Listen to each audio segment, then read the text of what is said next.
mga kapasturan nga naga-replay sa sining aton programa karon. Ang Efeso Kapitulo 2, versikulo 8, tubto sa 10, amo ang teksto sa aton nga pagpamalandong sang pulong sang aton Ginoo. Kay bangod sa bugay, naluwas kamo paagi sa pagtuo.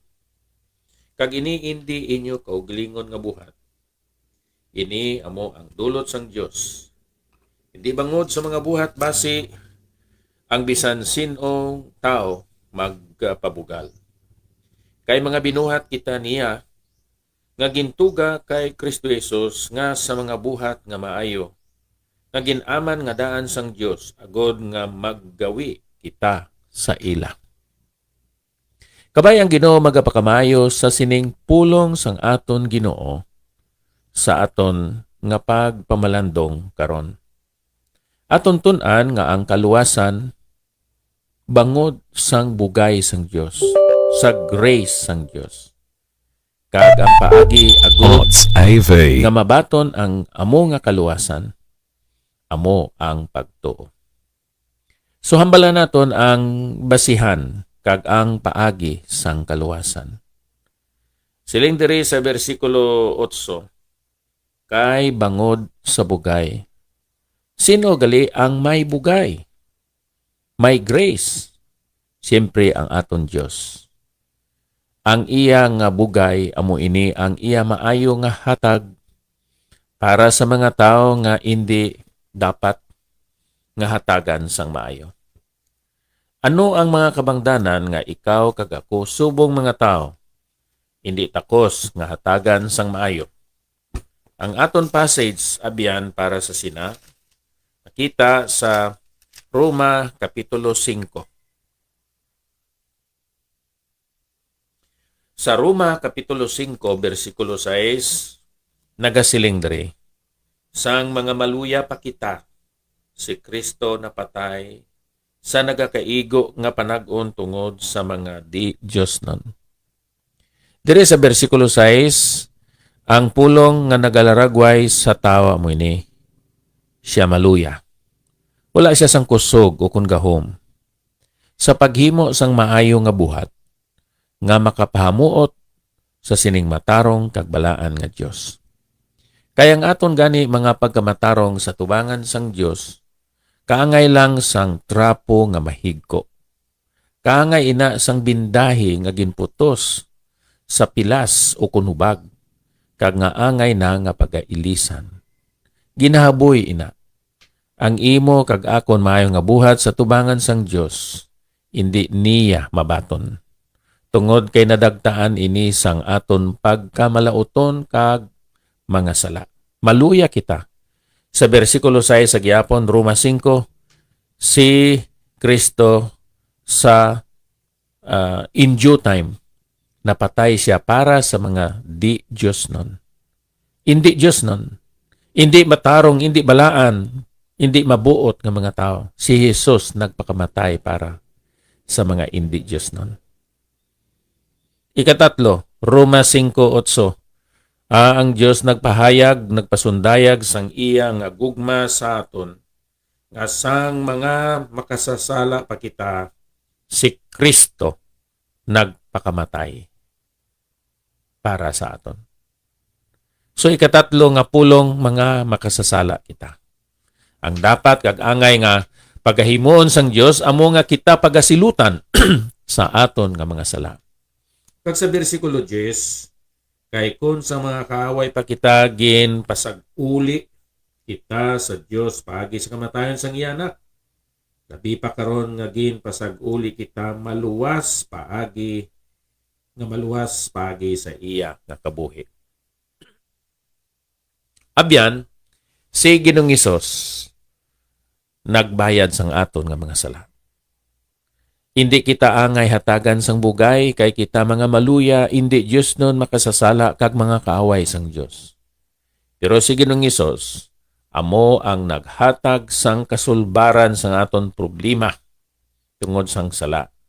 Siya nagpakamatay dito sa krus, siya ginlubong kag siya man nabanaw. Busa abyan, ang aton nga sabat sa sinang bugahi sang Dios amo ang pagtuo. Kay bangod sa bugay na luwas kamo paagi sa pagtuo.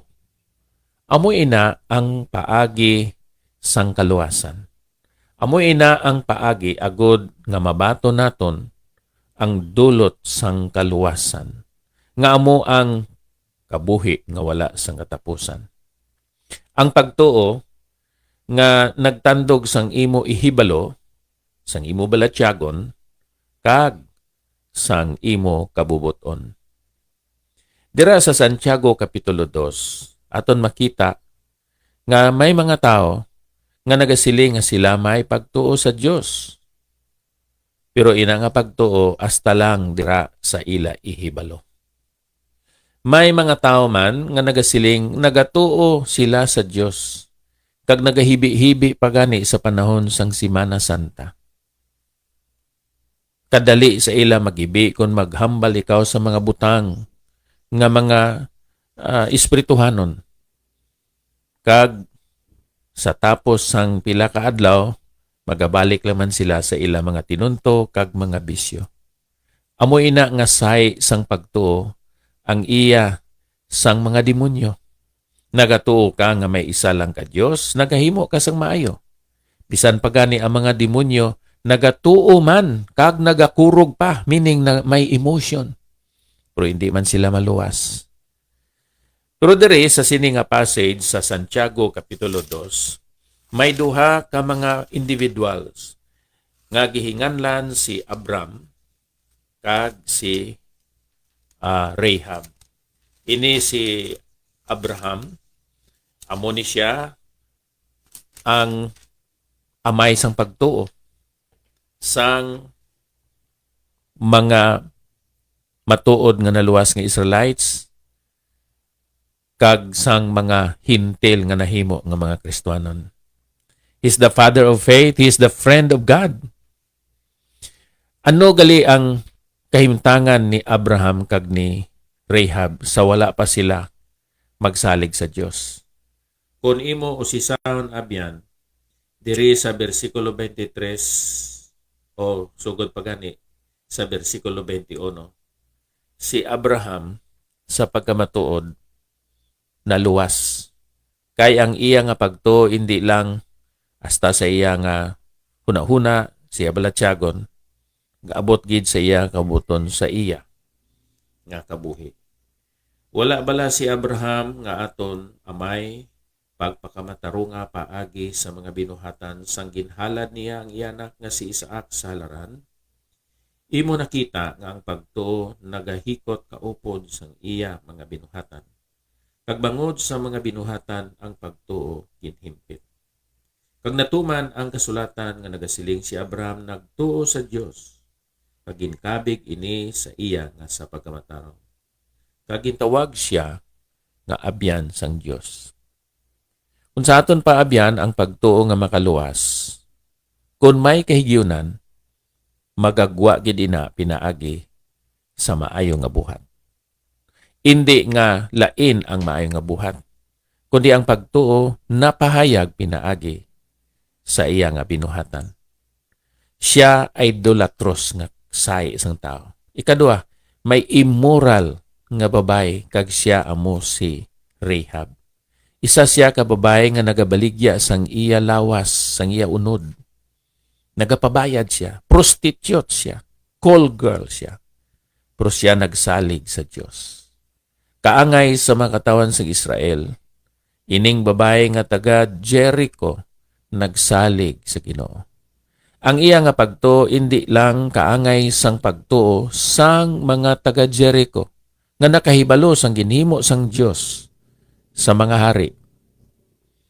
Hindi lang kaangay sa mga pagtuo sang taga Jericho nga sila nagkurog kag napunaw siling sang balahan kasulatan. That's emotion. Pero siya lang ang nagbaton sang duha ka lampitaw, sang magduha ka espiya nga nagsulod didto sa Jericho.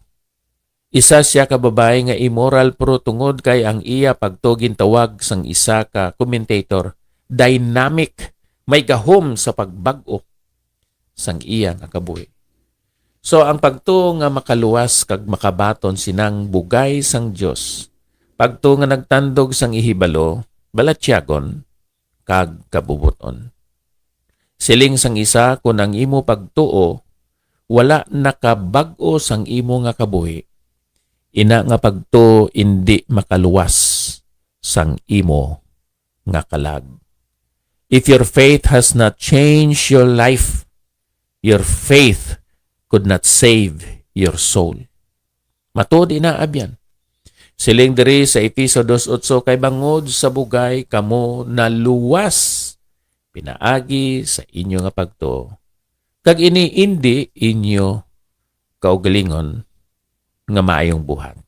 Kita ninyo, ang tao makaangkon sang kaluwasan. Kaluwasan gikan sa pag-antos sa linaw sang kalayo sa panahon nga siya magsalig sa kay Ginoong Hesukristo. So, siya, siling sa Efeso 2:10, gintugas ang Dios dira kay Kristo Jesus, agud nga maghimo sang maayong buhat. Agud nga maghimo sang maayong buhat. Kung sa aton pa, maghimo kita sang maayong buhat, hindi agud nga maluwas. Nagahimo kita sang mga maayo nga mga binuhatan, kay naluwas na kita dira sa kay Kristo Jesus. Maghimo kita sang mga maayong nga mga buhat, agod sa pagpahayag sa atong pagpasalamat sa Ginoo, sa pagpahibalo sa mga katawhan nga kita nakaangkon, nakabaton na sang kabuhi nga wala sing katapusan. Kag ako nagatuo nga nagaalagad man kita sa Ginoo, subong nga mga Kristiyanon, kay may padya nga nagahulat para sa aton. Amoy nang ginahambal sa 2 Korinto Kapitulo 5, versikulo 10. Kay kinahanglan nga kitang tanan magaatubang sa hukmanan ni Kristo, agud magabaton kita kung ano man ang aton ginhimo sa aton nga mga lawas, mga maayo man o hindi. Nga magahatag ang Ginoo sang padya, kay siya Dios nga napunan sang pagkamatarong.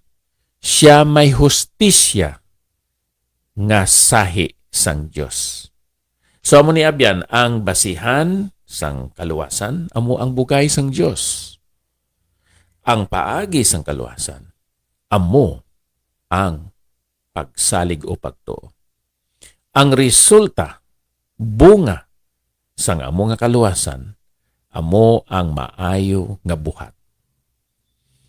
Ang maayo nga buhat nga ginhimo dira sa kay Ginoong Hesukristo, pinaagi ni Ginoong Hesus, magabaton sang balos o kunpadya sa adlaw sang paghukom. Kabay pa kunta ni abyan nga ikaw nakaangkon man sa sining gift, sa sining dulot, pinaagi sa imo nga pagtuo sa kay Kristo Jesus. Then, ikaw naluwas. Pag-alagad sa Ginoo, kung makabaton man sang padya, balos, rewards, halin sa aton Ginoo. Magapangamuyo kita. Diyos nga balaan, madamo gid nga salamat sang imo balaan nga pulong.